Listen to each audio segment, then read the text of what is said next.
മറ്റൊരു പ്രധാനപ്പെട്ട വാർത്തയിലേക്കാണ് കടക്കുന്നത്. തൃശൂർ രാഘം തിയേറ്റർ നടത്തിപ്പുകാരൻ സുനിലിനെയും ഡ്രൈവറെയും വെട്ടിയ സംഭവത്തിൽ ഒരു പ്രതി കൂടി പിടിയിൽ. പത്തനംതിട്ട അടൂർ സ്വദേശി കാർത്തിക്കാണ് പിടിയിലായത്. ഇതോടെ കേസിൽ അറസ്റ്റിൽ ആയവരുടെ എണ്ണം 7 ഇക്കഴിഞ്ഞ 20-ന് രാത്രിയായിരുന്നു കേസിനാസ്പദമായ സംഭവം. 2 കാറുകളിലെത്തിയ സംഘമാണ് ആക്രമണം നടത്തിയത്. സുനിലിന്റെ വീടിനു മുന്നിൽ വച്ച കാറിൽ നിന്നിറങ്ങി ഗേറ്റ് തുറക്കുന്നതിനിടയിൽ ഇരുട്ടിൽ പതിയിരുന്ന സംഘം വടിവാൾ ഉപയോഗിച്ച് ഇരുവരെയും വെട്ടുകയായിരുന്നു.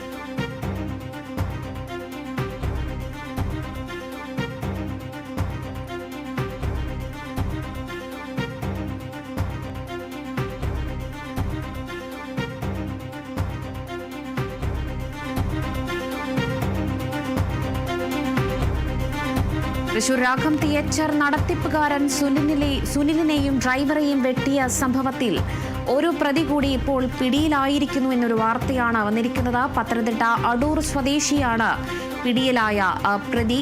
കാർത്തിക്കാണ് പിടിയിലായിരിക്കുന്നത്. ഇതോടെ കേസിൽ അറസ്റ്റിലായവരുടെ എണ്ണം 7 ഇക്കഴിഞ്ഞ 20-ന് രാത്രിയിലായിരുന്നു കേസിനാസ്പദമായ സംഭവം നടന്ന് 2 കാറുകളിലായി എത്തിയാണ് ഈ സംഘം ഈ സുനിലിനെയും ഡ്രൈവറെയും ആക്രമിച്ചത്.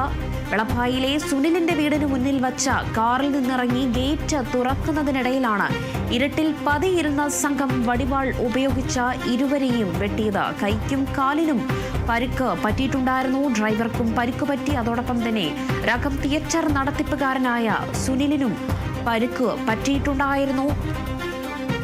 സുനിലിനെയും ഡ്രൈവറെയും വെട്ടിയ സംഭവത്തിലാണ് ഇപ്പോൾ ഒരു പ്രതി കൂടി പിടിയിലായിരിക്കുന്നത്. അങ്ങനെ കേസിലാകെ അറസ്റ്റിലായവരുടെ എണ്ണം 7 മാറിയിരിക്കുന്നു. കഴിഞ്ഞ 20-നാണ് കേസിനാസ്പദമായ സംഭവം.